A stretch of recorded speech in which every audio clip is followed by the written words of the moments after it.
My daughter's a ballerina in her bow era, and this is the absolute cutest, easiest bow garland I've ever seen. It's pre-assembled. It's kind of a luxury satin bow, instant elegance right away. I love that I don't have to DIY it. It is a kind of thick double-sided satin, and they did pre-finish the ends, so I'm not worried about them fraying. You could put it outside, I think. It stays pretty durable if I'm messing around with the wind, and I did just use Scotch tape to do it, even though it does come with glue dots if you like. The fabric is UV resistant. It is about 6 feet long, and it's just that timeless little croquet inspired design. It looks so cute with the balloons.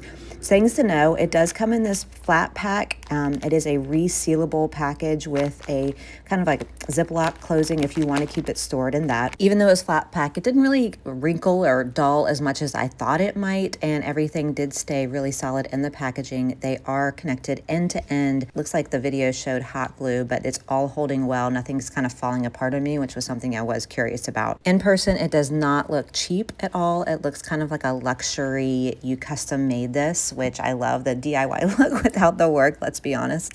And it is soft but not flimsy. These are the glue dots that do come included with it, and it does come with a plastic needle and hanging ribbons should you prefer to hang them instead of tape them like I did. Overall, my favorite part, it just comes ready to go. Tape it, tie it, whatever you want. Easy for probably a wedding, a shower, anniversary. We're using it for a birthday theme, and I plan to reuse it in my daughter's room when it's finished because it's kind of that timeless look, and she's obsessed with bows. If this was helpful, please give it a like so I know to make more videos like this.